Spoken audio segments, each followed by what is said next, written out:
Bring. Dun, dun, dun, dun, dun, dun, dun. Ba-na-na-dum, bum. Ba-ba-ba-bum, bum. Bum-ba-ba-ba-ba-bum. Bum-ba-ba-ba-ba-bum. Ba-na-dum, dum. Da-da-da-dum. Da-da-da-da-da-da-da-na-na-na-na-na-na-na. Do-do-do-do-do-do.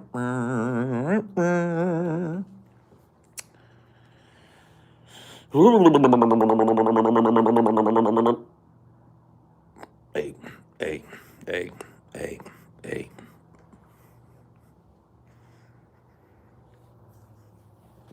Hello. Hello. How did my appointment go? It went, went fine.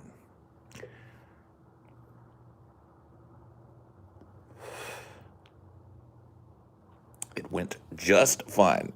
My blood work came back and it looks good for the most part. Cholesterol was a little bit high. Blood pressure was good. White cell count was good. Red cell count was good. Huh? We're doing good. We're all right.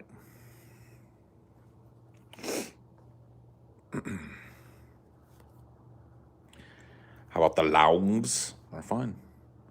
Everything's fine. He did the whole fucking thing. Listen to me stethoscope breathe and pulled on my pud a little bit. You know what I mean? Everything's hunky dory.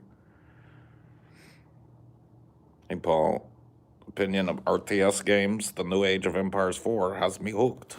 I can't play Age of Empires, bro. Can't do it. Played too much Age of Empires. I can't do another one. It's like Civ for me. It's like I spent so much time playing Civ 3 and Civ 4 that like there's no way I could play 5, let alone 6. Like I just too much time playing them games. And they just don't change enough. Like I kind of feel like a lot of those franchises are kind of like the Madden kind of RTS games. You know, you get a little graphical upgrade, you get maybe like a little roster update, you get a couple more nations that weren't in the previous game, but ultimately it's just the same fucking bullshit. Can't do it, sorry. Not my cup of tea. Not my cuppa.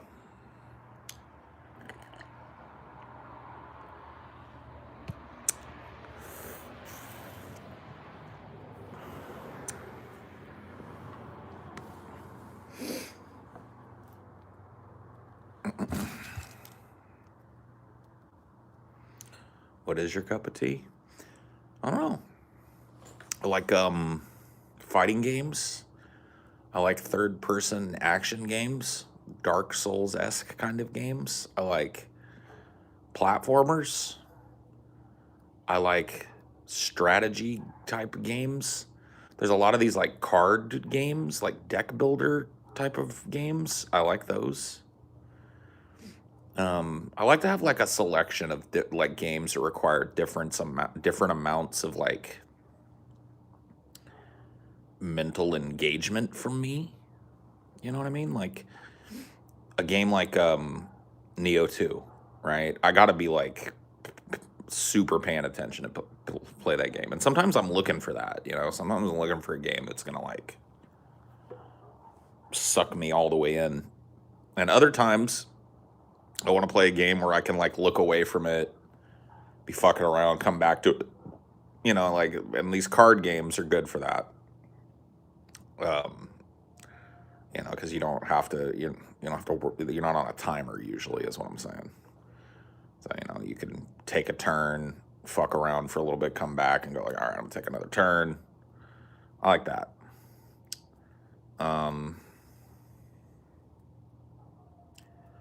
I like simulation games specifically. I guess I can't really say I like simulation games. I like space sims.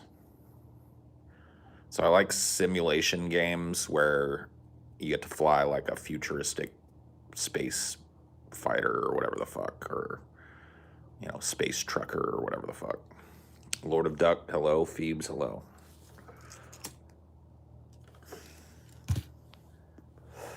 So I like stuff like that. That's my wheelhouse. Those are the types of games I really like playing.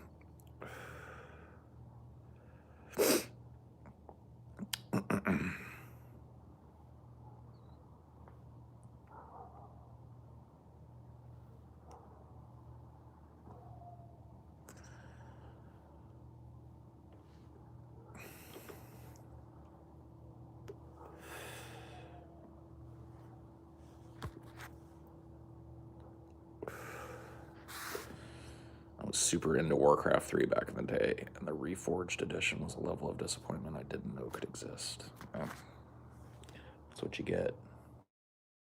That's what you get. That's what you get.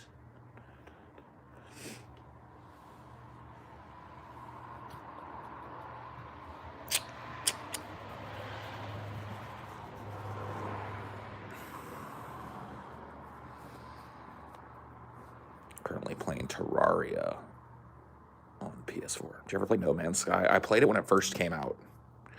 And I realized, like, it's one of those games that I'm like, I should go back and play that. Because I know for a fucking fact that the game is completely different now. They've added a lot of the crap that should have been in the game from the jump and tweaked it a lot. But I played that game, like, within the first month it came out. And was not all that impressed with it. I thought it was okay, like I had some fun with it at first, but I couldn't really get with it. To be honest with you, those types of games, the kind of like survival games where you build a hut or whatever and you gotta collect things, and like those types of games really don't do it for me. And they're super popular right now. Like tons and tons of people want to play these games where it's like you gotta build things. It's a Minecraft thing. Minecraft got everybody like, oh man, I can build this crazy castle or whatever the fuck, and then they took it out of the cartoony graphics realm and put it in like the more realistic realm, and now pretty much every game is basically that.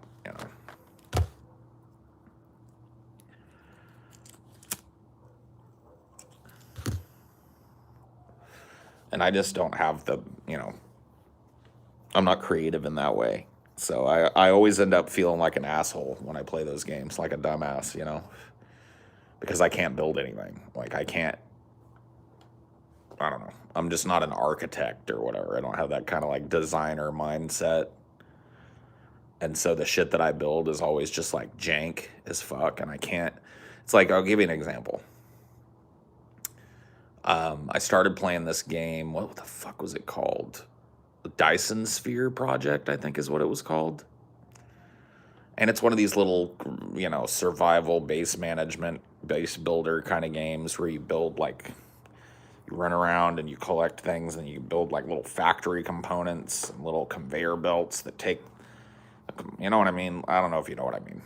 But anyway, I was playing that game and I had a base built that was making some stuff, and it had conveyor belts going all over the place, and I was like, man, I'm doing pretty good at this fucking game. And then I remember I was like just fucking around one day, I was looking at YouTube, and I saw Destiny was streaming the game. And I was like, let me check out and see what his base looks like. And I looked at it, and it was literally like, it looked like,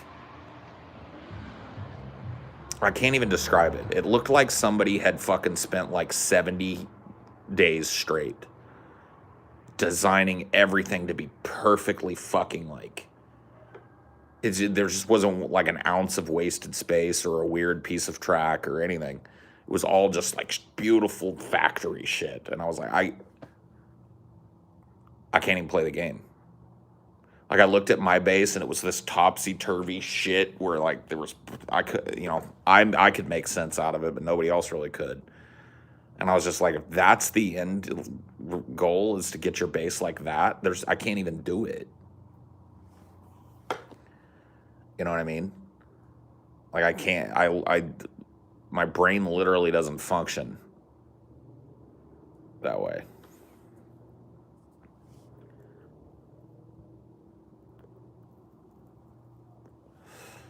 So I guess I would not be a good like city planner or whatever.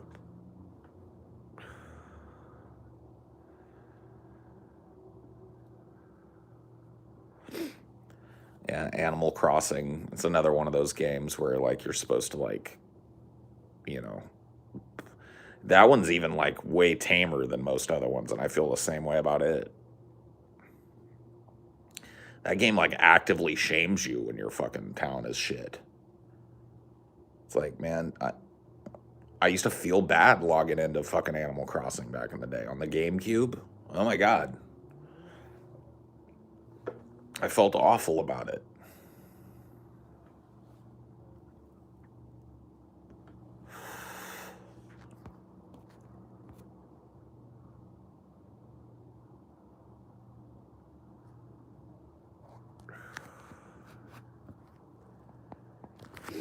Shooters, yeah. I like a shooter now and again, but I'm kind of played out on shooters. I'm not great at chess. I played a lot of chess when I was younger. Me and my dad would play chess a lot. So I'm not like horrible at chess, but you know, I can't do what a good chess player does. Like think 5, 6 moves ahead, 7 moves ahead, something like that. You know, I think like 1 or 2 moves at a time, and I end up getting played a lot.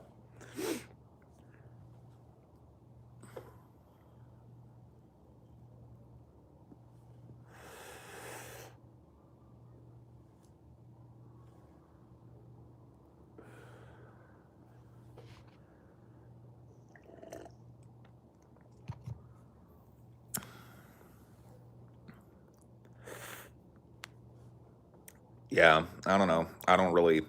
I used to like the little tedious tasks that you would get in certain video games. Like, man, I used to be sucked into like the MMO style of game. And it's taken me a while to realize that, like, I just don't like that type of game anymore. Like, I played a lot of MMOs prior to World of Warcraft.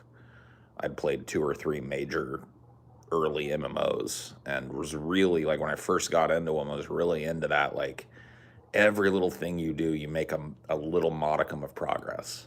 You know, every little thing that you do pushes you a little closer to some nebulous goal. And for a while there, that really had me hooked. But nowadays, you know what kind of ruined those types of games for me? The fucking the coverage of like all the end game shit. Like back in the day, I used to feel like I was genuinely like discovering shit because there wasn't like a billion YouTube channels and a billion fucking memes about every little aspect of every little game. Like when World of Warcraft first started, I remember there was like a genuine joy in like running around the zones and discovering new things and seeing new stuff, and like that is just impossible in these games now. It's impossible to avoid all of the shit. It's impossible. Like you get going in the game and you're like, oh man, I want to figure this out, and then you start looking at builds and you start looking at guides, and all of a sudden you just like here's what happens to me. I'll get into a game like that for like, a couple of days, and then I'll go like, man, yeah, I really want to start building towards something. So let's like look at some builds, and then I'll look at like some end game builds and all the time that has to be spent to get from A to B, and I'm just like, I don't even want to do it. I don't even want to do it. I'm done.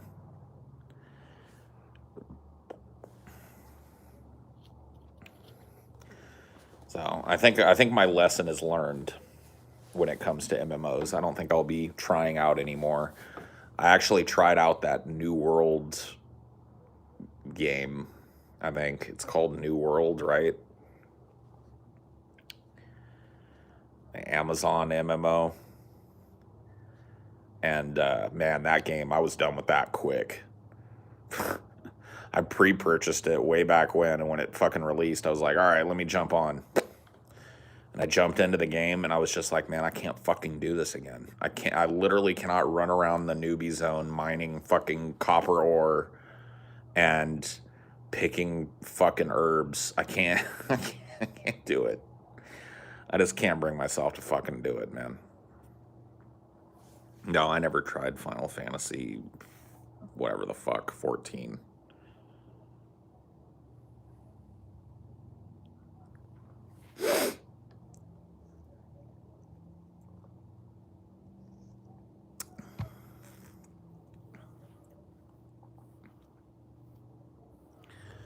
Oh my god, dude, I can't even imagine it.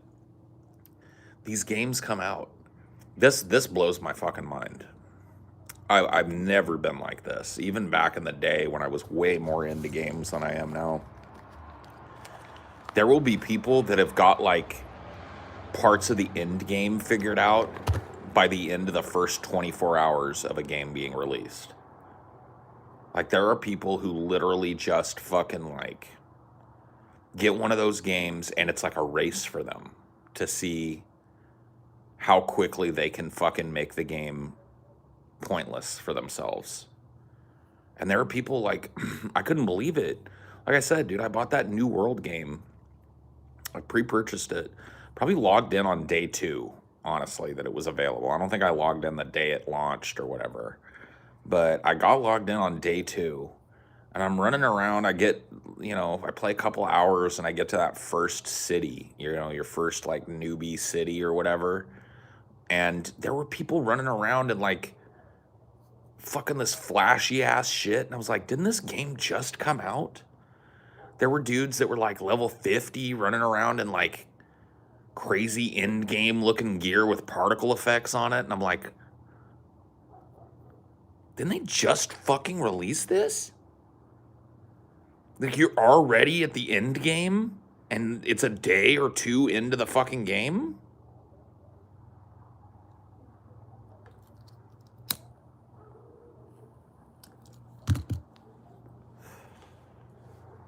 I can't even imagine that, dude. I just don't have that kind of like desire, you know? And it seems like that's the type of person that's attracted to most of these competitive games. It's like most games that have like either an implicitly or an explicitly competitive nature to them, you're going to run into people day 1 that it's like they've been playing the game since they were fucking born. And it's like, what? Remember elementary school banter being about gaming secrets, myths, and tips. Mew under the bus and Pokemon. Yeah. Yeah, that's how it used to have to get passed around.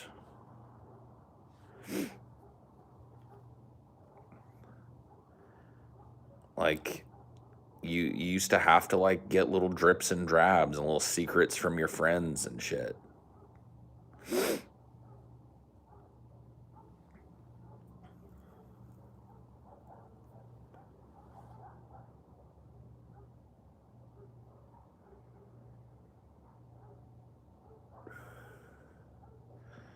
Seems like, I can control that. Not look at the reviews and not, but it's just hard for me. It's like it's out there. These games, like a lot of them, if you don't play them, if you're doing something wrong early on, it fucks you in the end.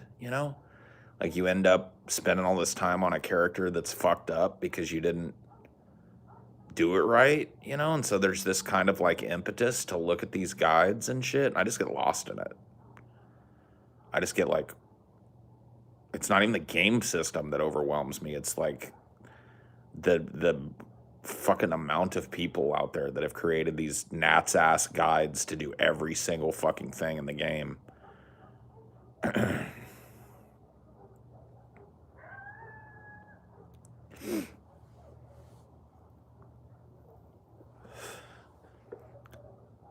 The only game I ever really no-lifed was Ultima Online. It was really like during the only time in my life where I could afford to no-life a game, was, you know, in that little sweet zone right before I was old enough for my parents to kick me out, you know, like that little sweet spot. And I remember like, it's weird because I haven't played a game like that since, like, no life to game, I guess, is what they're talking about. It is how they call it. Like where you like, I'll explain it to you. I would go to sleep right at sometime like in the morning, be up all night playing the fucking game till like 5, 6 in the morning. Then I would lay down and I would sleep, and I would wake up at 3, 4 in the afternoon, and immediately the first thing I would do would be like get up out of bed, take a piss, go like make a freezer burrito or some shit, and then just play the game until fucking 6 a.m. And I would do that every day. Like just it was like that was my job. Like my real life was just taking care of what my body needed to survive, like cramming some food in my hole every once in a while, taking a dump every once in a while, you know, falling down and fucking sleeping every once in a while. But every moment I was awake, I was either playing that game or doing whatever I had to do to get it out of the way to play that game. And I remember back then going like, dude, this is not good. Like even at 16, 17 years old, I was like, there's no way that I should be playing a game like this. But it's all I wanted to do, so I did it anyway. And since then, I really haven't been able to fathom having enough time to play a game like that, much less even try it.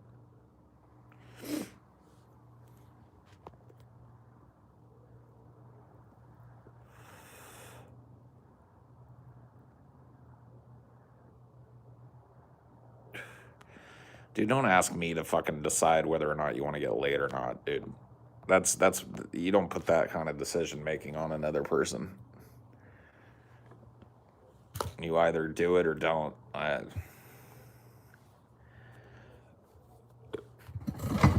mean, of course, people in here are gonna tell you, "Oh my god, fucking do it," but I realize that there's a lot more involved than just hooking up. So it's a complicated question.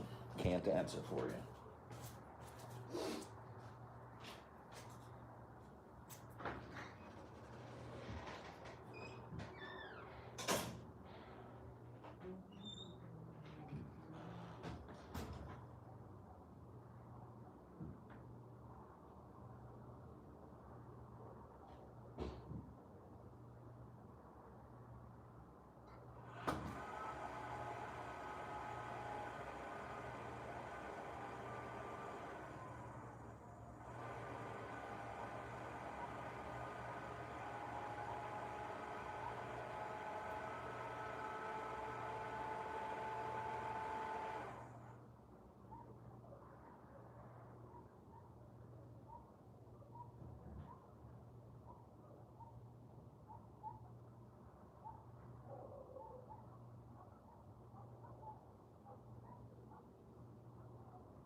on, D.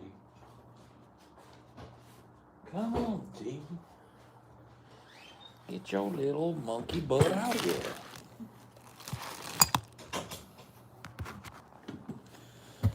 Oh, oof. It's migrating again. Yeah, it always migrates. Yeah.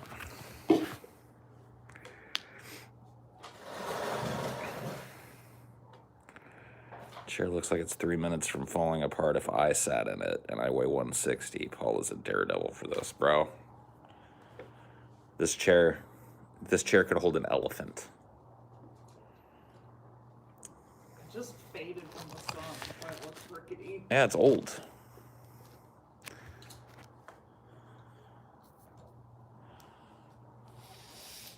It's an old chair.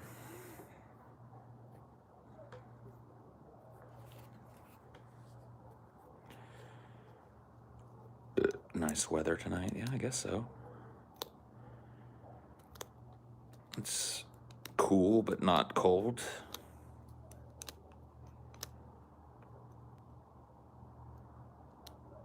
Are those nature sounds and shrieks on your end? Yeah, probably.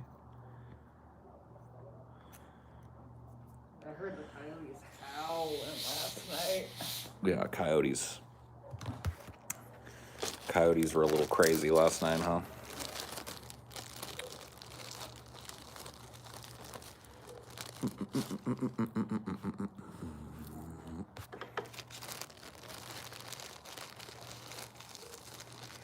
Dude, Amelia can back me up on this. I was sitting out here earlier, and I was like, I flipping through my feed,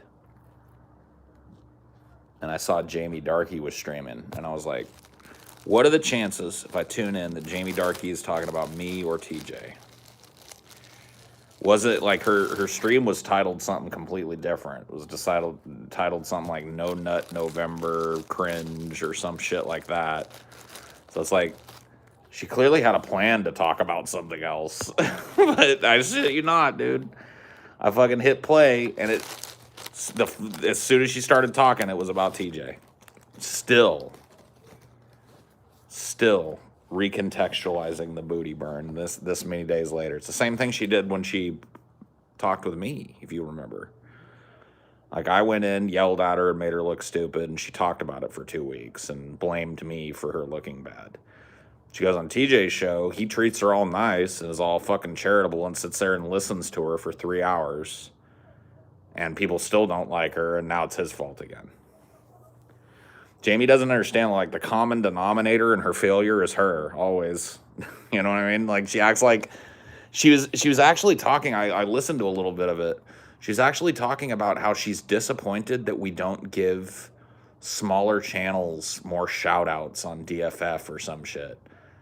Or like we as personalities don't give enough like legs up to smaller like channels. And I'm just like, you have 9 people watching you right now, and TJ just had you on his fucking channel to talk for like 3 hours. What are you talking about? What do you want us to do for you? It's like DFF ain't DP. You're not having guests on all fucking time. No, and it's just like to bitch about it like mere days after you were given like hours on another person's platform. Unreal, dude. It's just unbelievable. Some people, like Dunning-Kruger, is an incredibly strong psychological force, bro. Some people just cannot believe, it just can't be, that I'm the common denominator in my failure. It's always, I can't, dude, I'm a clumsy dude, and I've made a lot of mistakes in my life, and there have been times where I've looked to blame other people, but you know what? Thank goodness I have the capacity to look at myself and go like, all right, I fucked up on this. This was my bad. I didn't do this so well. I didn't look so good. I didn't, maybe I shouldn't have said that. Maybe I shouldn't have done that. Like, because some people just don't have the ability to do that. If they do something and it doesn't work out the way that they think it's supposed to, they will fucking, to the end of their days, blame somebody else for it. And she's one of those people. It's like TJ has had her on for years on and off. Yep. The only reason that anybody even fucking knows who she is because of TJ. She would literally have nobody watching her. She would have nobody watching her if it was not for DP, TJ, DFF. And she's over there bitching about how we don't do enough to help small channels. And it's just like, fuck off. Fuck off. What are you supposed to do? Fucking, like, pimp her channel at the end of every show or some shit? Make sure you subscribe to Jamie Darkey.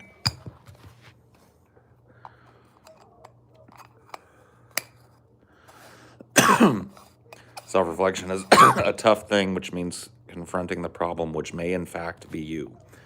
Yeah. You want to know what the truth is? It's actually harder to not confront the problem and to blame the problem on everybody else, because then you never actually find the root of the problem. And so the thing that's vexing you just continues. You know what I mean? It just spools out continuously in your life.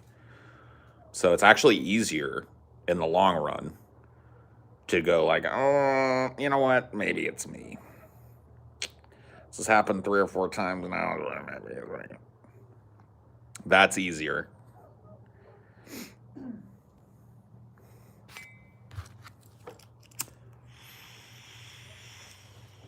Go get a sweater too.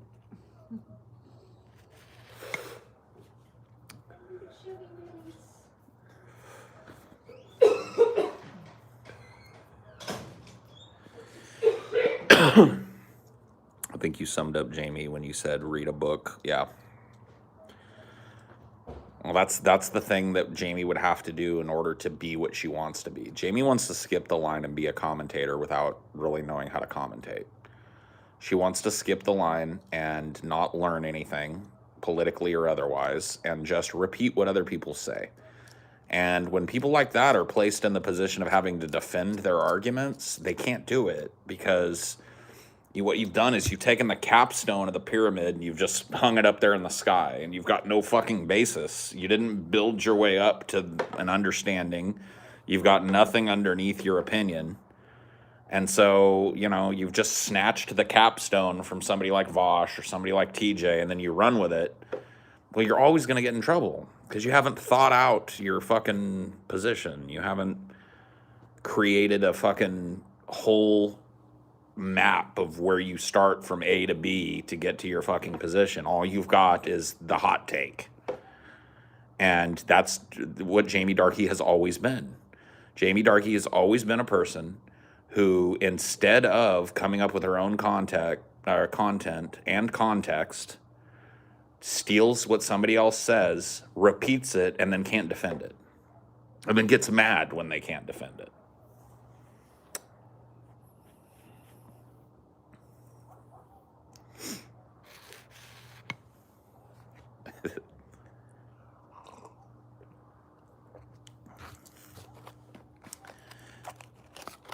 TJ was really like doing his fucking level-headed best. I talked to him about it the day after.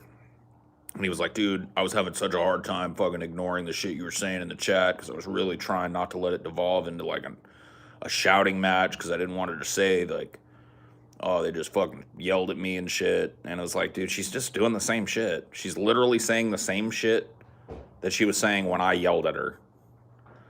Uncharitable and blah, blah, blah, blah, blah, and bad faith, and it's just like, there's nothing you can do for a person like that. You can't do enough.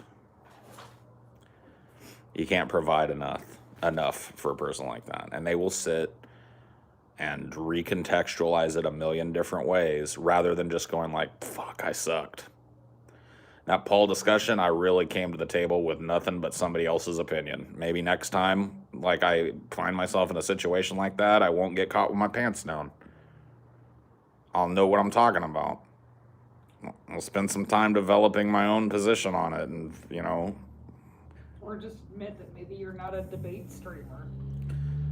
Yeah, well, dude, that's what I told Jamie. Like, I had a conversation with Jamie probably a couple of months ago.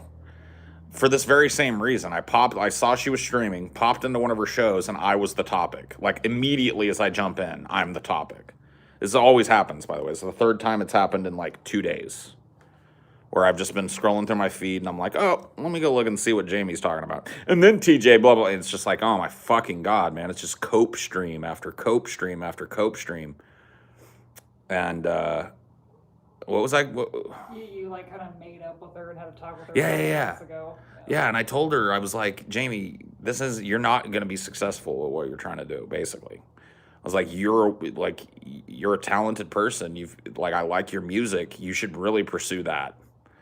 Because it would take you out of this fucking politics game that's clearly not your fucking game, put you in a wheelhouse where you've got a little fucking acumen, let you kind of be creative and do your own fucking thing and not have to worry about fucking, arguing and the politics and the shit. She didn't want to hear it. You know what I mean? That was just like me giving an honest piece of advice to Jamie, because I honestly think, I'm not a huge fan of her rap music, but she's way more talented than 90% of the internet rappers out there. It's like that's what attracted you guys to her in the first place. Why have she got in your orbit? Yeah.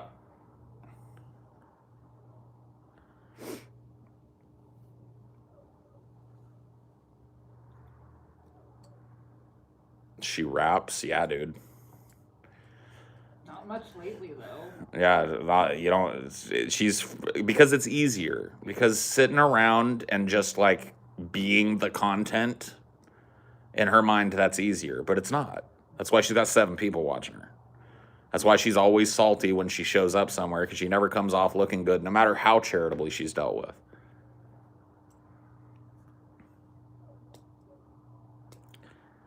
You can't imagine her rapping. I'm telling you, if you go find some of it, it's not bad.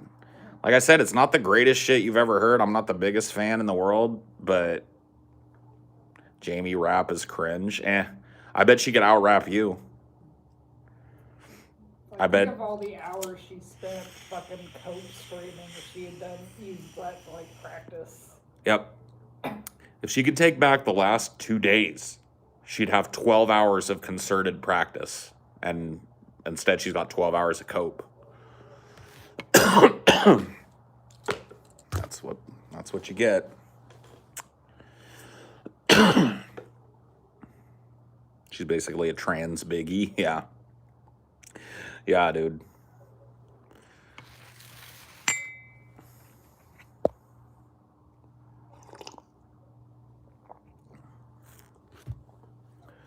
I also tried to warn her away from this Lady Hopium rebrand. I was just like, I gotta be honest with you, I've always thought that Jamie's moniker that she chose for herself was pretty bad. The Jamie Darkay just seems like, I don't know.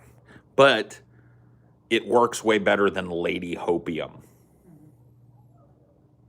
Hopium is a meme that's gonna be gone. It's already gone. I hardly ever see anybody use the copium hopium meme, because people have used it to fucking the point of meaninglessness now. And she's rebranded her channel with a meme that's gonna be dead in a fucking week.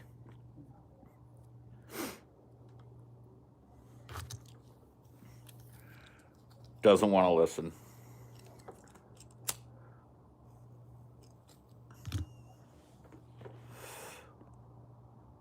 Lady Hopium was lifted straight off Highdeology. I don't remember that.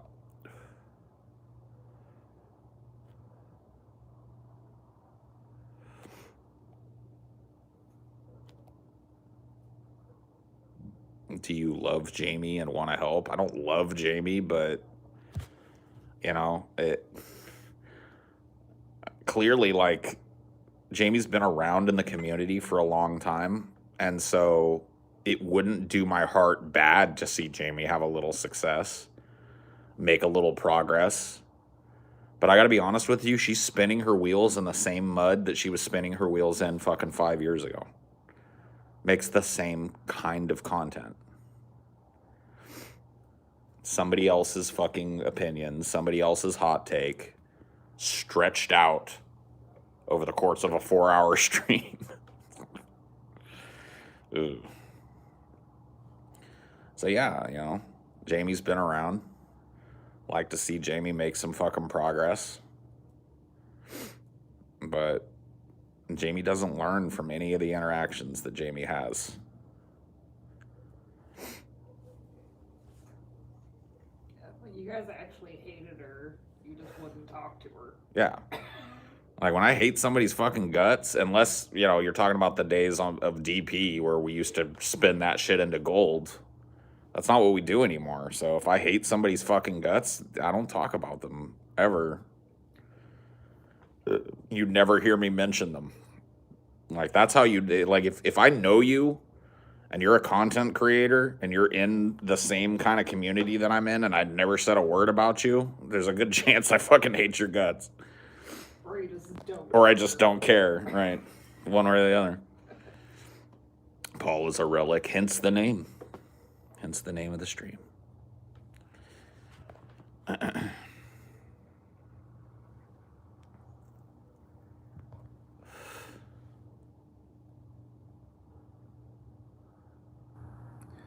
You've brought up Shu and Vosh and hate them. I don't hate either Shu or Vosh. See, hate is a strong ass fucking word, bro. And I gotta really care about somebody to hate them. Like that's the truth. I really feel like hate comes with a certain amount of emotional attachment, right? And annoyed is probably the better word. Yeah. I think Shu Unhid is an annoying person. I don't think that she's very watchable at what she does, but do I hate her as a person? No. I think Vosh is a pretty annoying person. Do I hate him? No.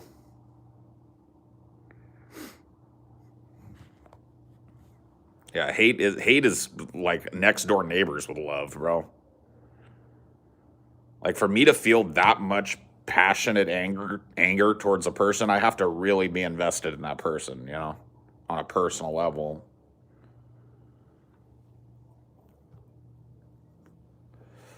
And that just doesn't, you know, that really doesn't fit with anybody in my life that I can think of. I've had people do me dirty and I don't hate them. You know, like I've had people I really genuinely love and care about do me dirty and I don't hate them. I think there's another thing too. A lot of people misjudge me because I'm aggressive, and that's just like it's a product of my upbringing and the generation that I was brought up in.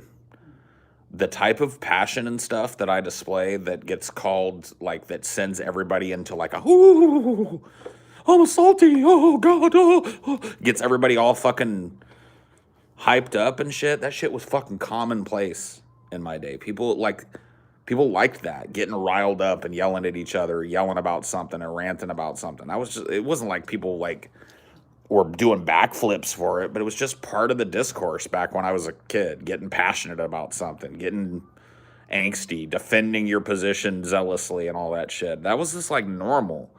Like I'm a normal example of somebody that came from my fucking area and my fucking, generation.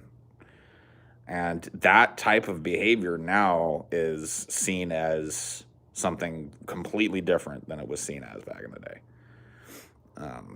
Like somebody getting angry, somebody getting passionate, somebody getting angsty. Like those things are just fucking normal. And now it's like stop the fucking presses, bro. Somebody got mad on the internet. It's like, what? Yeah. You don't ever get mad? The dumbest fucking people are like, oh no, DFF gonna break up because TJ and Paul have a fight. Those people, I feel the worst for those people because I can almost guarantee those people don't have any friends.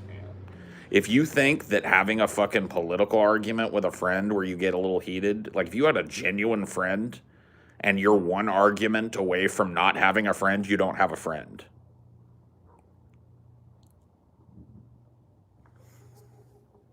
That's just it.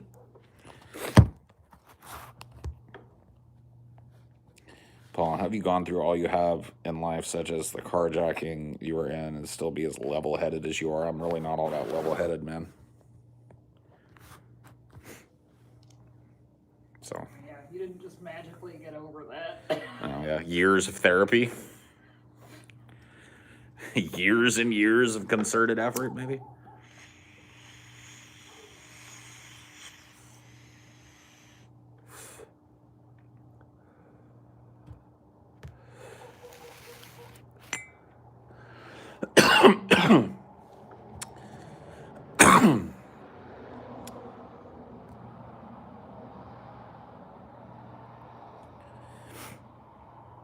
I have that issue too. I curse a lot, sound aggressive most of the time. People think I'm pissed and angry. I'm not, though. It's just my tone and way of speaking. Try explaining that to people on the internet, man. People are so pent up that any display of genuine emotion, it's like, what is that guy doing? He's dropping the veil on the internet? Remember how, because everybody on the internet is a perfectly composed, perfectly well-adjusted person who never yells, never gets angry, never has been salty in their life, you know what I mean? And it's just like, you see a person that comes on and they're real every once in a while, and it drives some people fucking nuts, bro. It creates like an obsessive complex in some people where it's like, because I'm doing it and it makes them uncomfortable, they hate me. There are people out there that I can only imagine hate me. I've had people say and do things like send me DMs and threaten shit to me that there's no way I would ever say to another human being. So they gotta hate me. And it's like, wow.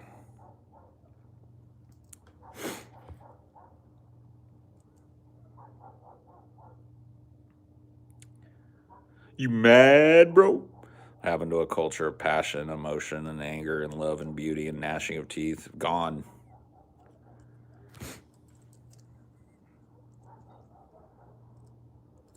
It's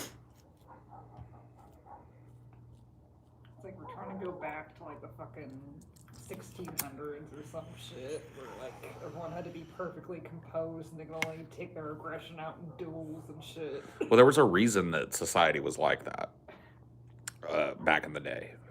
And there's a reason why that kind of puritanical thinking remains today. It's our primate nature. Like, look, when somebody gets angry in the chimp troop, it's a problem for everybody.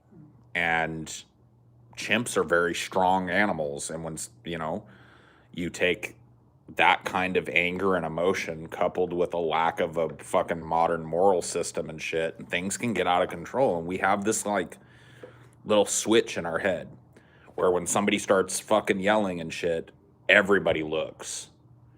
And I think it's rooted in that, but I think it's deeper than that, because now it's gotten to a point where it's almost like a cathartic release for people to see other people have emotional outbursts because they don't allow themselves to. It's very strange, but it needs to go away. It needs to stop. Human beings are passionate animals. We get angry, we get sad, we get emotional, and those things are just as valid as anything else. And I've always been for the free expression of that shit. I've cried in front of you guys here. I don't know how many fucking times I busted out into tears here on this show. Not tons, but, there's a number of times where I've boo-hooed on the fucking show. I'm that type of person. I don't think emotional expression is a bad thing. I never have.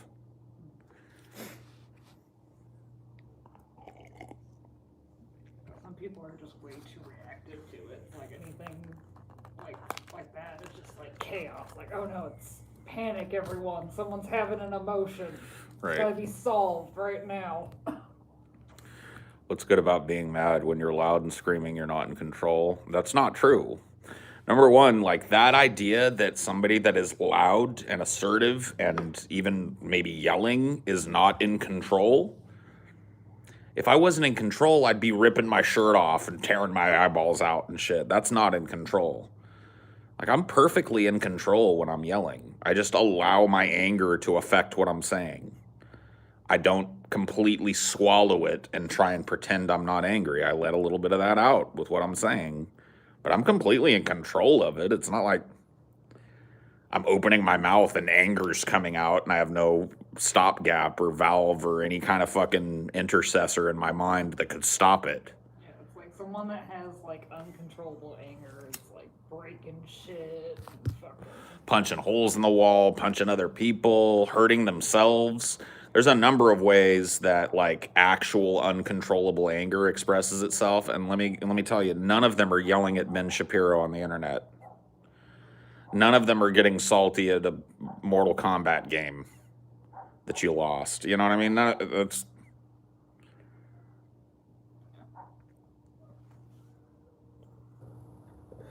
but that it's also it's all there. A lot of it is wrapped up in this persona that people have. People go online and they create the them that they want to be real. A lot of people do. I really feel that this is the case. A lot of people take their failings and they try and erase them on the internet. In real life, for example, let's say I'm a meek person. On the internet, I might come off as overly assertive to compensate for that because it's an environment where it's not really real, so I can pick and choose. And I think a lot of people choose to portray themselves as these incredibly emotionally stoic people who, like, when somebody else freaks out, they're like, oh my God, look at this meltdown. Oh my goodness. Those people probably melt down in their real lives and are really, really trying to portray themselves as people who don't, because the internet allows you to do that. it's a culture of judgment. Yep. One wants to judge everything. Yep. And not only judgment, but like extraordinarily snap, harsh judgment too. Yeah. You get mad, you're a salty fuck for the rest of your life. You have an outburst, that's all you ever do. You know, like it just literally, it's like a scarlet letter on some people. Now, I managed to maintain a level of fucking success doing what I'm doing because to a certain extent I know these things and I can let those kinds of things roll off my back. But some people just ain't built for that shit, man. You will get pushback on every fucking thing you say because the internet is where people go to make themselves feel important. So you'll get some level of pushback on every fucking thing you say. You come say the sky is blue and somebody will say it's cerulean. Like Facebook is the worst. Like there'll literally be a cute animal video and people will be fucking bickering in the comments. Oh yeah.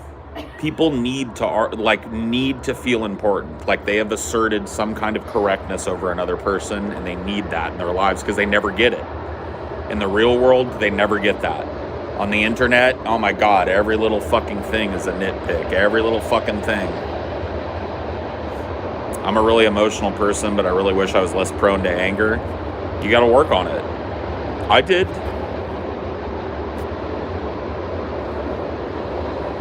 You know, I used to be a way more believe it or not, way more hot-headed person than I am now. I'm a way more fucking chill person now than I ever have been in the past. I used to take how I was feeling inside poorly and project that out into the world with anger. And you know, at the very least now, I just acknowledge when I'm feeling poor, and when I feel myself getting to that point where I'm starting to snap at people, I get away. I don't let myself do it anymore. Roughly, when do you think you chilled out? Not that long ago. I mean, like, it's a process. It's not like one day it was like, oh, I'm chill, you know. But I would say that I got to the point where I feel like I've got my anger under control a couple years ago, 3-4 years ago maybe, where I really felt like, you know, maybe not completely under control, but I've definitely got like a handle on my fucking anger, and I can find other outlets for it when it's not appropriate, you know?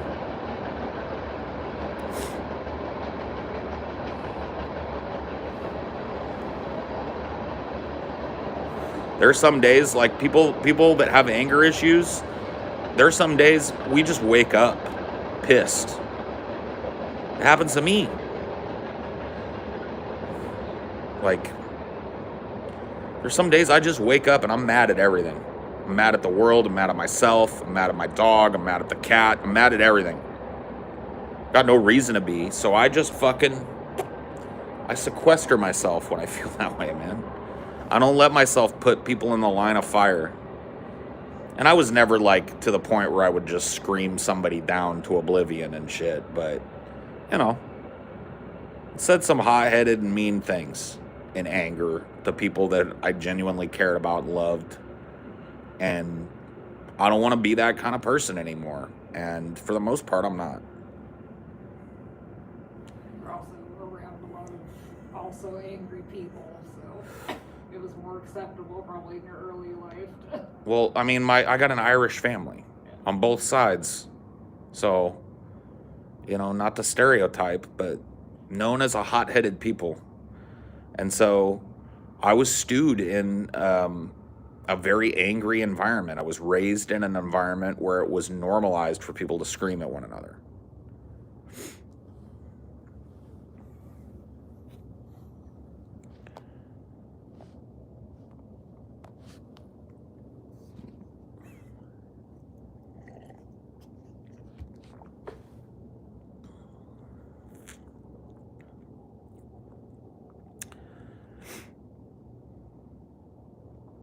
Despite wanting to be less prone to anger, I'm already not very prone to anger. Well, good for you then. Anger is okay.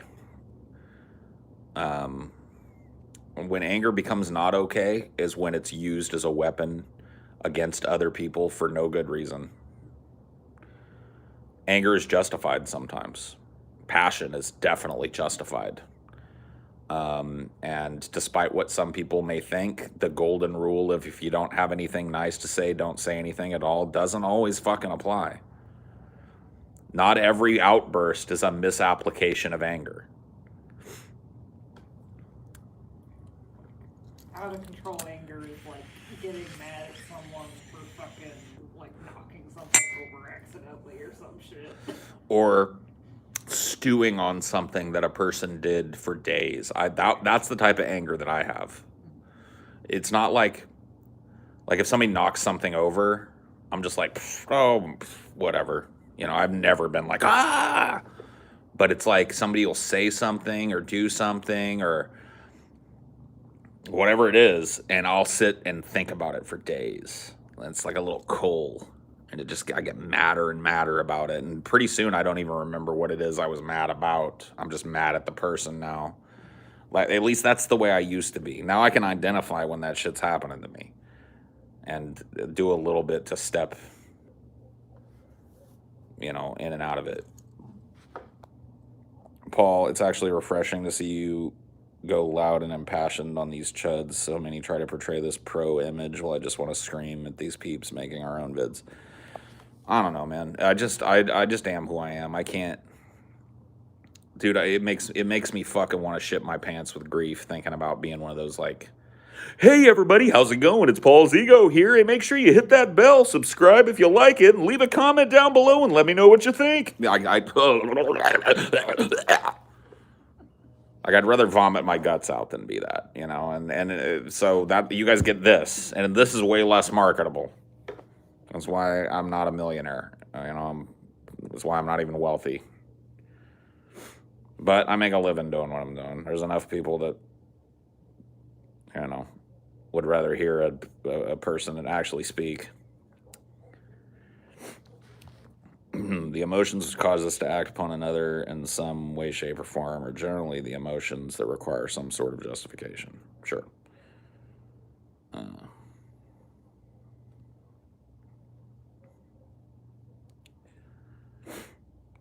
You think that one of the reasons Jimmy Dore is so hated, aside from his dumb takes, is that he's unapologetically angry in his critique of the Dems? Oh, yeah. A lot of the anger towards Jimmy Dore, especially during his, like, force the vote arc and the lead up to Biden's election and the aftermath, a lot of people's negative reactions to Jimmy Dore were because Jimmy Dore is a person that will be aggressive. Like he aggressively and passionately advocates his opinion. And so if you actually break down a lot of what people say about Jimmy Dore, you'll find the coded language of that critique in a lot of their critiques. Unhinged, meltdown, screaming match. You know, they'll use all this obsessed. They'll use all this really loaded language to make him seem like he's some kind of Google-eyed fucking psychopath, you know what I mean? Because he expresses anger. Absolutely. I think that a lot of the blowback that Jimmy Dore, at least initially got, was because of that. Because he presents as a person that doesn't fucking care about your feelings. He's there to fucking, you know what I mean? And a lot of people don't appreciate that because they've been used to these types of content creators coddling them. They've gotten used to it. They've gotten used to being coddled in every social interaction that happens online. Every kind of transaction that happens between people online, if they're not coddled, they report a person or block a person or whatever. They can just make a person fucking disappear. So they've cultivated this little world where everybody acts just like they want them to, and they can't, like some people aren't going to be pressured into dialing it down, like me, or like I assume Jimmy Dore. You know, I don't know the dude, but pretty sure he doesn't care when people say like, "Oh, Jimmy Dore mad." You know. And if you're not willing to do that or able to do that, then there's going to be people out there that are just never going to like you because you refuse to tailor your tone to what they want to hear. And those people are best just like ignored, in my opinion, or fucked on. One of the two. One of the stupidest things that I can think of is bitching about any kind of content on the internet. I gotta tell you guys, man, I grew up at a time where there were 3 fucking channels. 3 channels. One of them would have the Golden Girls on it. One of them would have some fucking soccer match or a football game or a baseball game. And one of them would have like fucking, I don't know, the Hardy Boys or fucking, you know, Cheers or some shit. And that was it. Tick, tick, tick. You know? So to me, coming from that world, bitching about any content on the internet, taking the time to go like, I'm done with this, or you should do this. It's like, go find somebody that's already doing it differently. There's literally a billion people out there trying to be YouTubers, making every kind of content you can think of. If you need everything to be tailor-made to your little specification, well, there's nothing wrong with that. It's your fucking free time. Go watch what you want.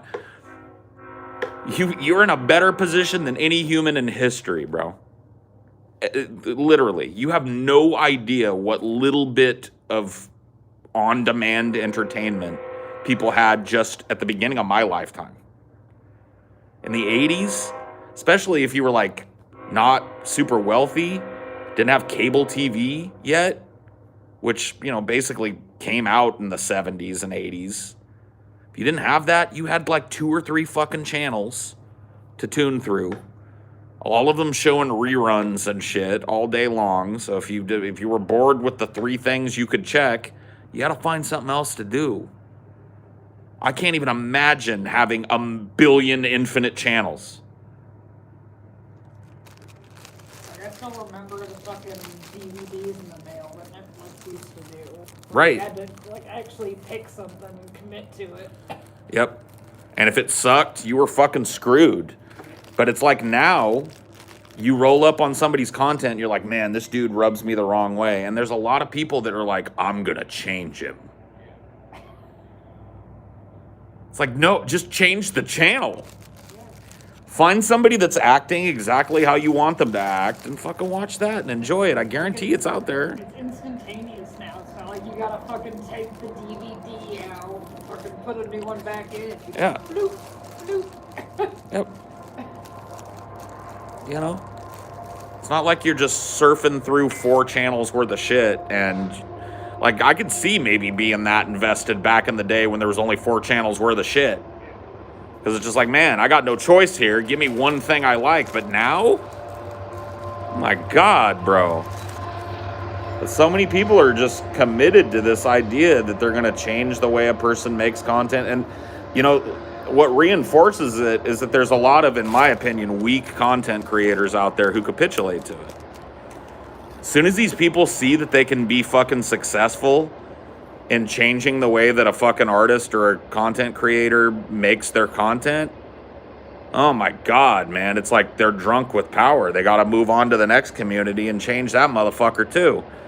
And there's this roving fucking kind of amorphous blob of people on the internet that's what they're here for. They're here to go to somebody who's already doing something and make them do it a different way. I'm telling you, man. They all think that they have the best idea. Oh, yeah. Everybody knows how to run an internet show. Everybody. I got to tell you, dude, every single person out there knows exactly how to do it. They're going to suggest things that you 100% just have never thought of before, never tried. Yep. They got the magic solution, man. But Paul, consider this argument. You fat, you dumb, I deserve whatever content out of you I please, and that's not entitlement, yeah. Good idea. Was actually thinking about commenting on Transformers, but I really should just start telling some of my own stories. There's nothing wrong with, like, critique. See, a lot of people think that leaving a shitty comment on YouTube is critique. No. I guess it's critique at its most rudimentary Stone Age level, if you want to get real fucking technical. It's like me watching a movie and you going, hey, what'd you think about that movie? And me going, it sucked. And you go and elaborate, and me going, it sucked. It just sucked. I mean, no, I wouldn't even go that far. I'd say fucking YouTube comments are like throwing your popcorn at the screen or something. Yeah, the actors can't even hear you or feel it. Yeah, picture bad, sound bad. You know, it's just like, you can critique somebody's work and make a piece of work out of the critique. I love that type of shit. I love channels that are kind of dedicated to picking apart other channels. You know, making content that would normally be almost unwatchably boring interesting by cutting out the weird little idiosyncrasies in it. I love the transformative type of shit. That's critique. I love that. A YouTube comment has never in fucking history been a critique. Yeah. It's either like, fucking like, I don't like this. Yeah. Or fucking, you got wrong. Yep. Actually, it's like,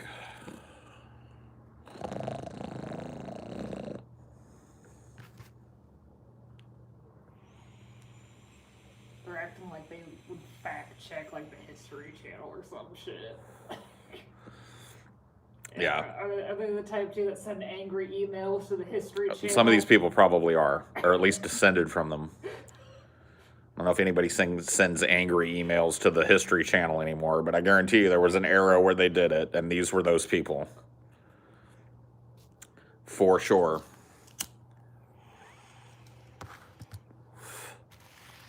I don't know how we spun off into this.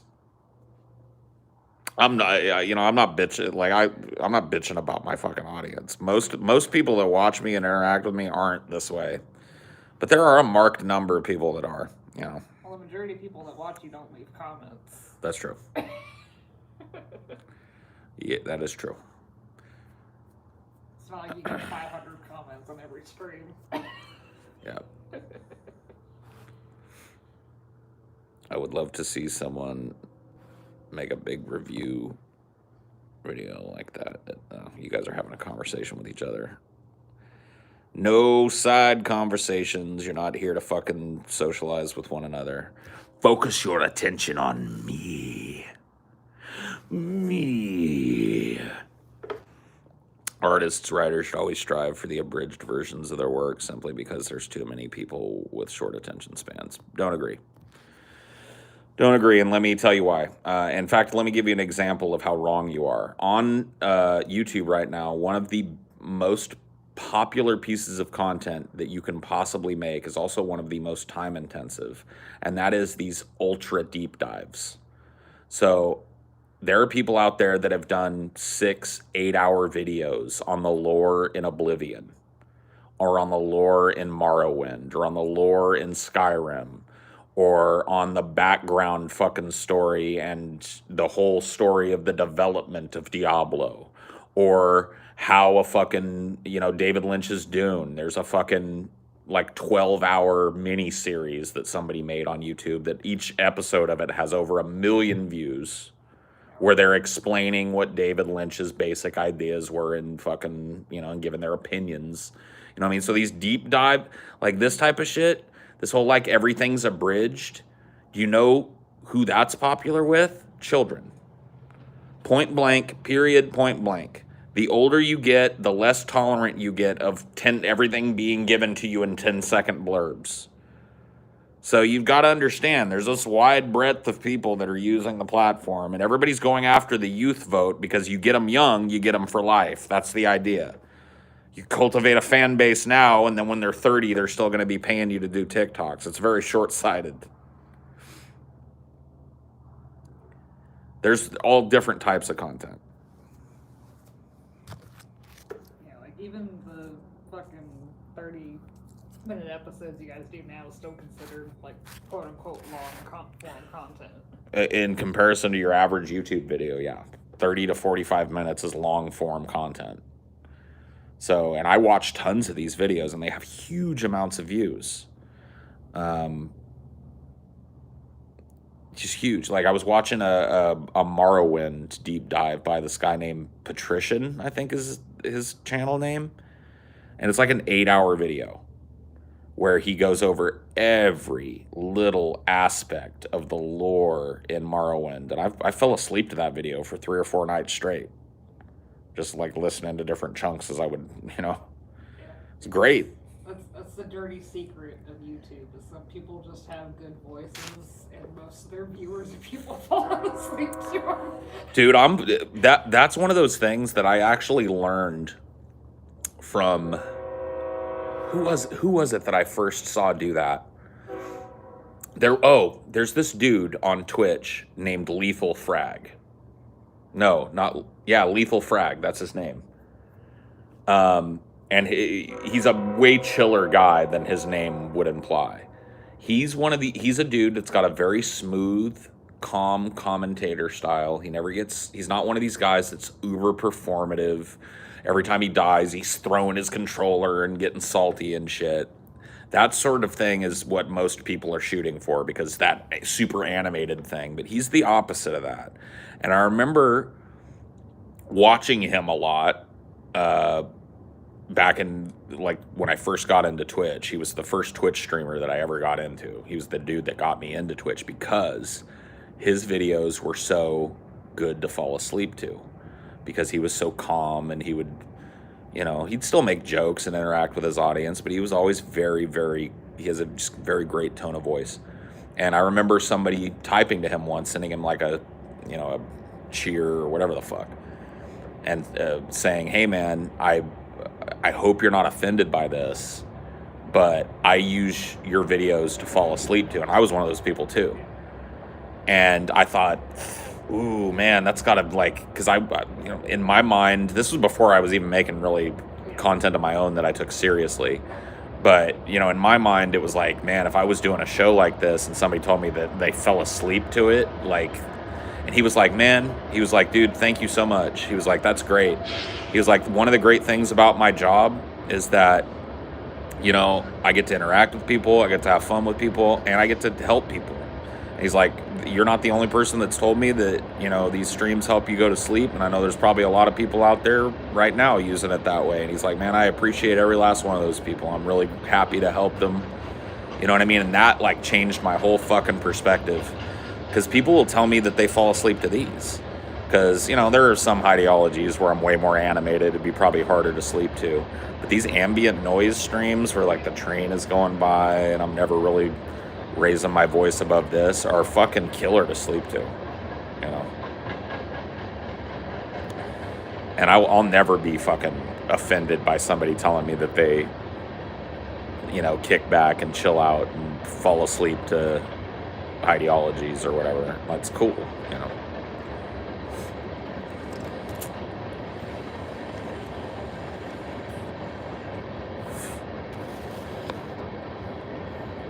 Do you ever fall asleep to commercials? Yeah. Oh my God, dude. When I was a teenager, that was the only thing that would be on at night. There would be 3 different channels with an infomercial on. And so I would fall asleep either to infomercials or Love Line, which was Dr. Drew and Adam Carolla on their radio show.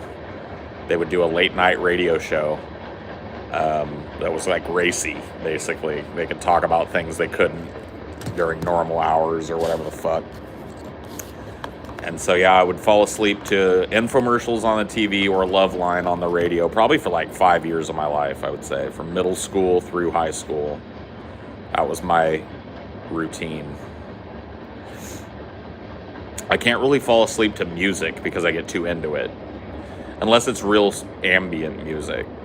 I can do it as long as it's music I've heard like 100 times before. That makes it harder for me. Like, if I know the lyrics to it, I'll be laying there going like, I am the eye in the sky, looking at you. I'm just like, fuck. Can't do it. I have a harder time falling asleep on it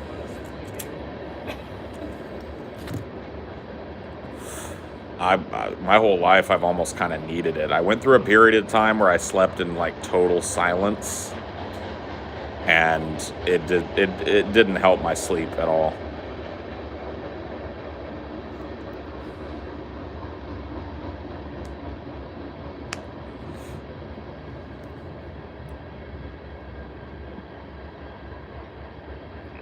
Dr. Drew used to love telling people they had daddy issues, or maybe that was Adam. That was both of them.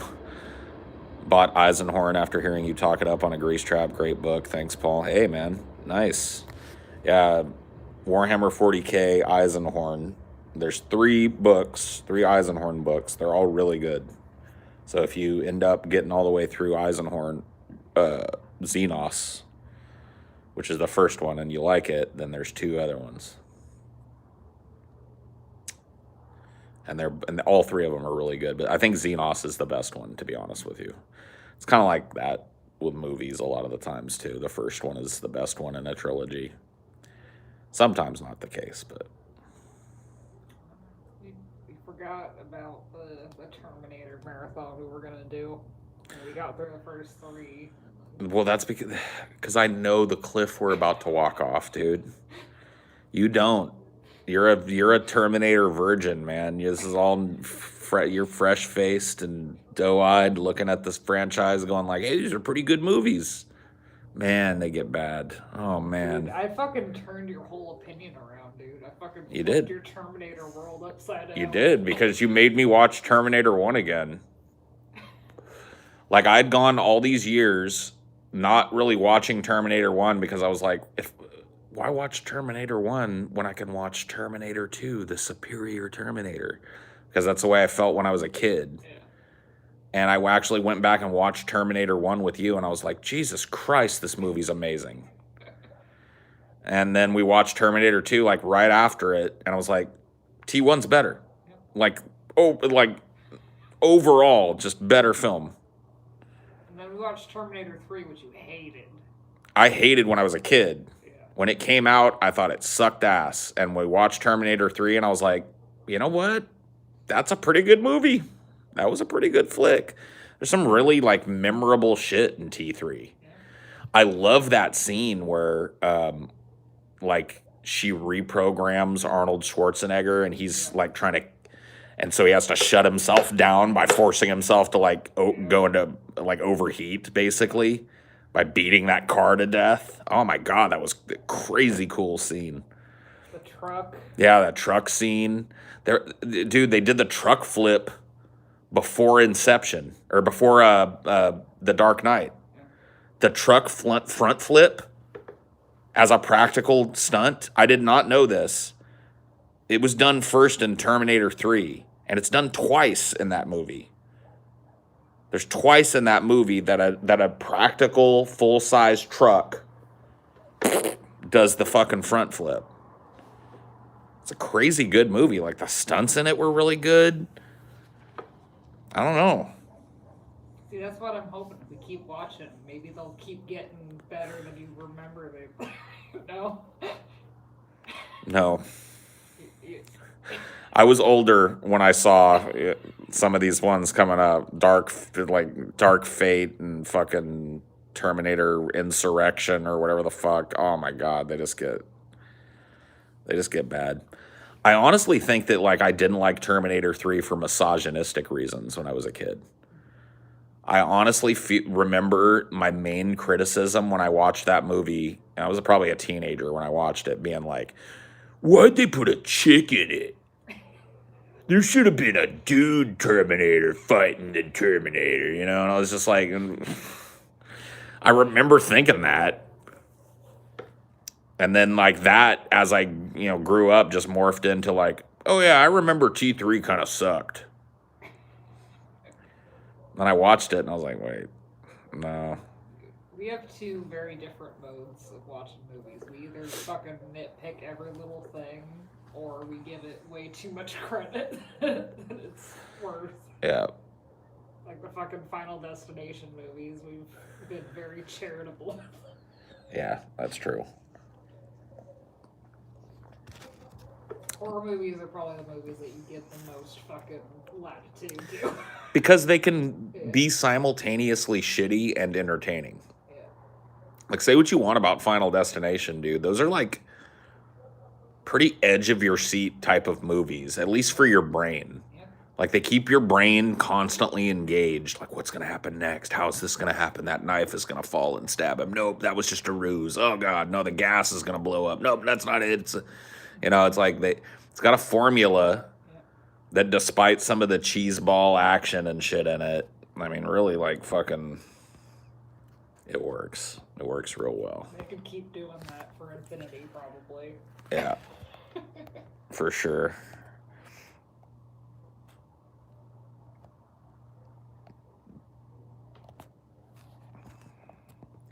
Yeah, I haven't really watched any of the Purge movies, but I kind of want to try them out. I thought the first one was right. Yeah, I've heard that they're good, like, brain off popcorn films or whatever, so I'm willing to give them a shot. Yeah. I thought the Hostel films are alright too, but I don't think you like that torture porn kind of shit. It's not my favorite. I mean, I can watch it, but it's just not my favorite genre. I've seen Hostel 1. I've seen a couple of the Saw movies,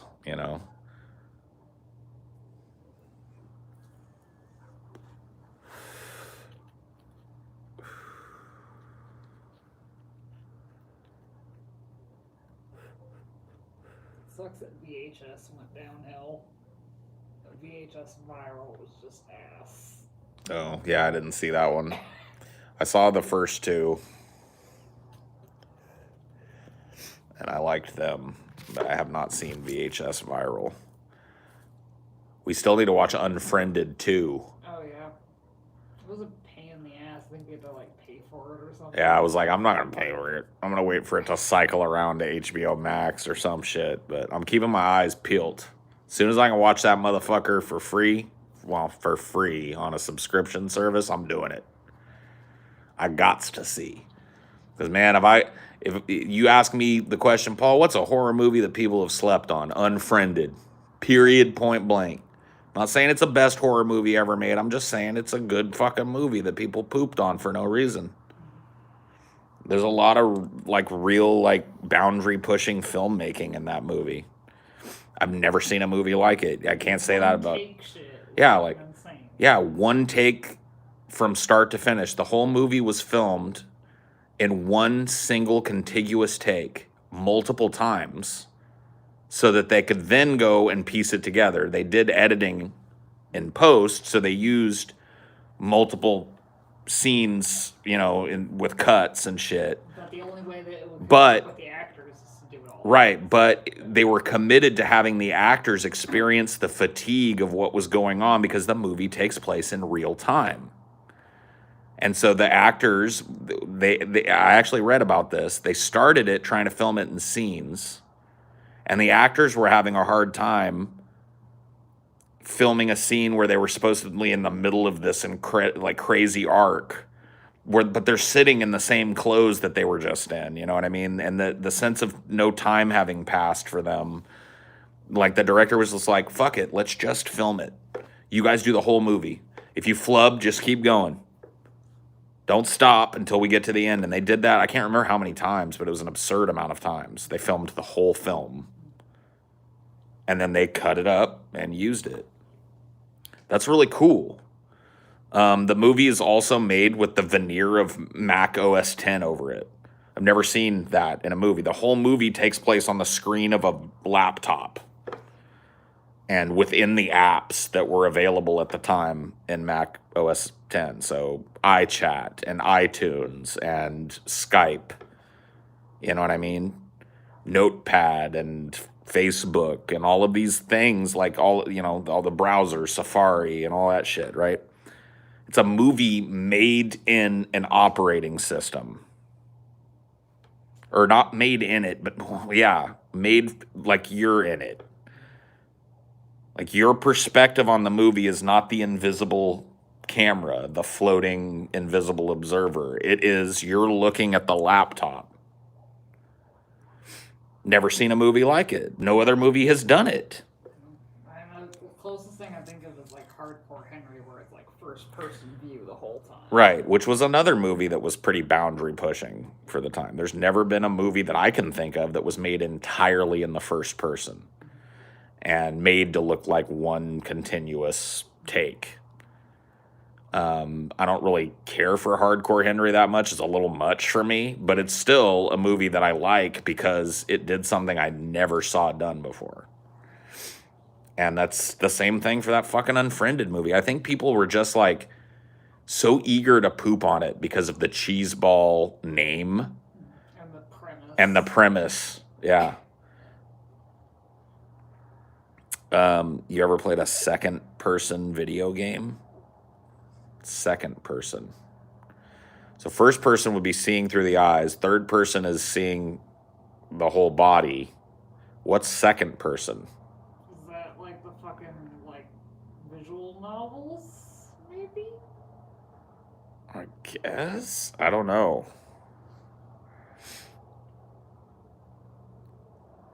I mean, like the terminology is descriptive. So first person, it just means you are the person. So third person is detached from the first person. What would second person be? Like you, I think, is like, yeah, it's like I, you, or they. So I feel like visual novels would be the only thing I could think of that's second person. Mega Man is a second person game? No. It's a third person game. You're a hovering, floating, detached camera, and Mega Man is jumping on the screen. Mario is a third person game. You can blend third and first person. Like sometimes games have a mode where you can be in third person. No, this is not, we're talking about dimensions. Like we're talking about perspectives. First person perspective. Second person perspective. Third person perspective.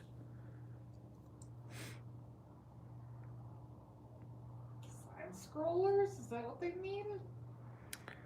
But that's still third person. Yeah. You're still a detached, fixed camera that follows the character. Like a choose your own adventure book? Sure. I guess, yeah, that would be the... But that's like visual novel, but choose your own adventure. Right. Kind of thing. Well, that's kind of like that game that I just played. Yeah. I just started playing the Dark Pictures anthology. They just released a new one, but I haven't played it yet. But I just played the Man of Mandan or something is the first one. Man of Medan. That's what it was. And it's like a choose your own adventure novel with a third person perspective. You're not detached in the second person. You're seeing from an NPC's perspective, but you control someone he is looking at. Oh, okay. So you don't control, but how's that different from the, well, how's that different from the third person? Yeah. It's like if you can make choices, it's Oh, is it because the second person is in the same world? It's like the third person camera is detached from the world. Yeah. The second person perspective is within the world still. So it's a character that, I don't know, man. This is starting to make my fucking bzzz. I'm starting to feel puffs of smoke come out my ears here.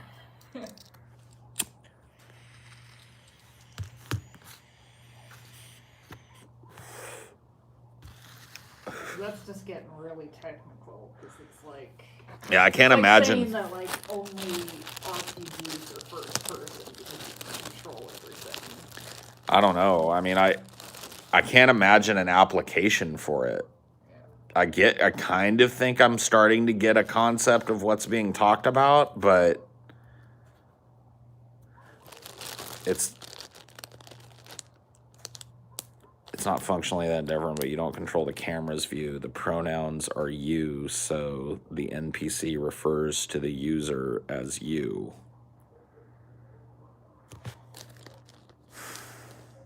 Why don't you come up with an example then? Yeah, what kind of game? What game has been, because maybe I've played one and I don't know it. Like, have they, what's a second, give me some examples of second person games. And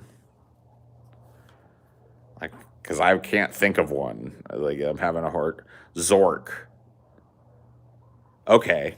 Is Zork a second person game? Because Zork is a text-based adventure where it's like you're standing in a field, you see a wrench on the ground, and then you type in pick up wrench, and it says you grab the wrench, and then you say head north, and it says you walk to the north, and you can hear water running. What do you want to do? Go west. You walk to the west and enter a small clearing. What do you want to do? Look around. There are flowers here. So is that's second person gameplay? That's super old school. That's like pre-graphical video games. And I have played them, yes. I played Zork and Return to Zork when I was a kid. They don't really make a whole lot of games like that anymore, do they? Yeah, I mean, the closest I played was like some browser game that was obviously just like an ode to the old ones or whatever. Yeah. So it's like a game of D&D. Where the DM is saying you walk into the room and you see a big giant orc standing over the body of a murdered villager. What do you do? So it's D&D is second person gameplay, I guess, right? It just seems like a nitpicky splitting hairs technicality thing. It's still the concepts of a first person game, but it's not. I get it. If there's a it's just a strange niche perspective, but yeah, I'm starting to open up my mind to the idea of how it could be used in a more modern game and shit, and how it is used in some more modern games. Yeah, it's really just visual novels I can think of that are anything like that now. Yeah. Dating games. They're blending, just like you can blend first and third person perspective, there's blending of second and third person perspectives that I can remember too. There was this game, what was it fucking called back in the day? Bastion, where it had this really cool feature where they had this narrator record like thousands of lines, and it would narrate what you were doing at certain points as you were doing it. So if you fell to your death, the narrator would, so that was kind of like a third person perspective on or a second person perspective on the third person gameplay. So would you say that Disco Elysium kind of straddles that? Yeah. Yeah, because the NPCs are talking to you. Yeah. So you are the second person. Okay, so wait a minute. Now my mind is starting to wait. No. I guess. I don't know, man. It's interesting to try and think about, like, as a storytelling device. I definitely see the comparison to choose your own adventure novels for sure.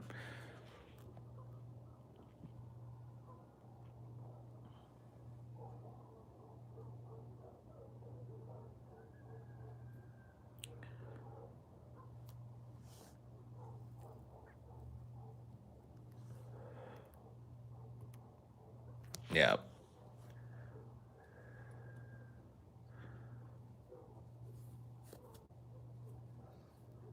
It's like an exploration of a story. Right. Where you have a narrator, like a second person that's in the world with you that is helping you to describe it or see it in some way. It's like or it's seeing not real choices. It's just like you choose the direction of like the order of the story. Well, it's real choices, but within the confines of a limited amount of choice. So there's only a certain amount of fail states and a certain amount of positive states and a certain amount of things that you can actually do. Like in Zork, you couldn't go like, what's the meaning of life or whatever. It would just say, I'm sorry, I can't understand that or whatever. You had to get... First-person game, it's like, you know what? I just want to kill everything. Right. You can do it. Well, not in every game, I guess, but... There's plot armor on some things, but... Yeah, I like games that let you kill everybody. Yeah. I recall one game out there where if you got killed by a creature, you became that creature. That's interesting. I saved you so much time and money when I just told you to kill people in the outer world. Yeah, you did. Just murder them. Like, oh, okay. I recall one, oh yeah, you said that already. Strange Fiction is a movie with narration. Well, I mean, I don't know, man. Stranger than fiction. Right. I don't know. Like I said, I think I have a layman's understanding of what we're talking about now. Thank you for the examples. You can stop giving them. I don't need any more.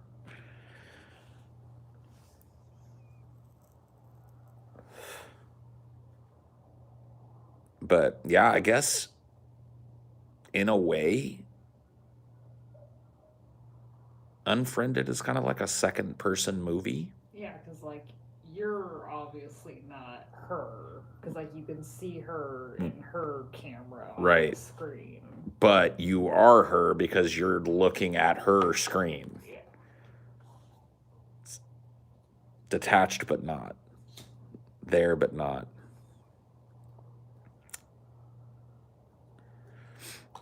Like the narrator in a Zork game.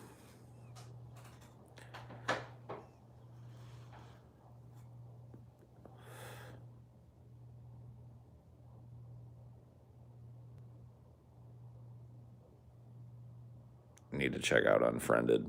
I agree. You should.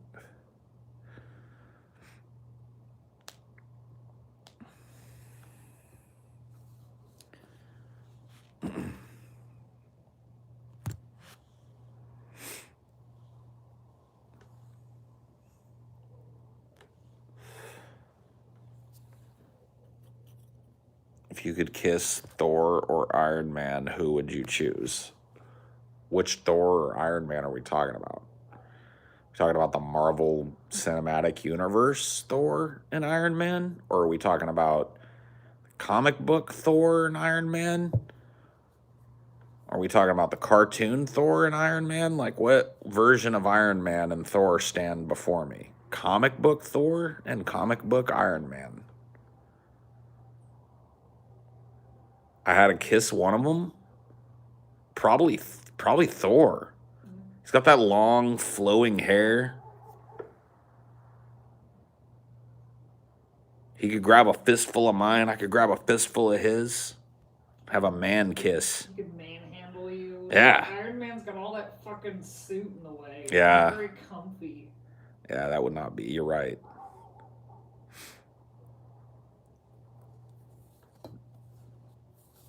Cause like a good kiss is also like a hug. I don't want to fucking hug a robot. Shit. True. It's all pokey.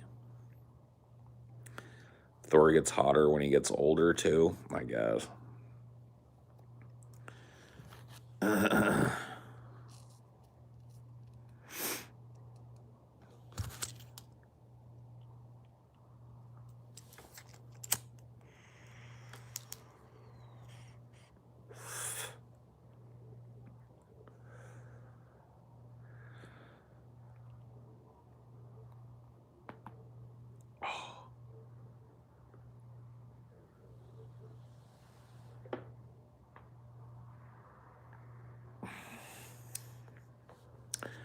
Snap, crackle, pop.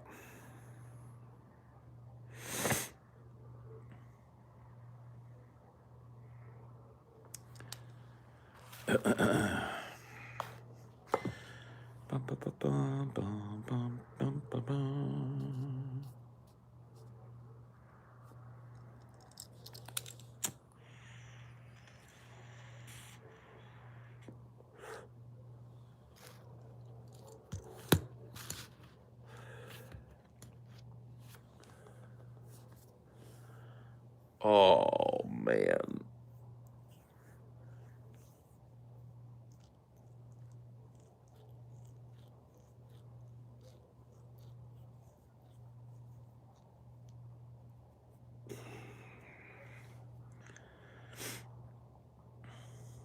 Thanks for the $4.99, buddy.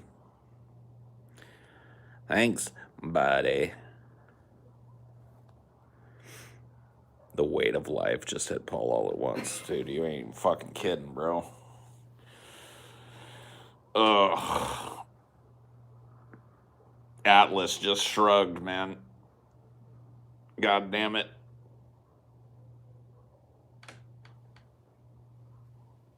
It just really has been a never-ending cavalcade of shit for like the past like 4 months or something. I mean, I wouldn't say never-ending cavalcade of shit, but we've had it's been a rough patch. Just a lot of crap that's basically out of our control. Or looming but out of reach or whatever the fuck. Yeah.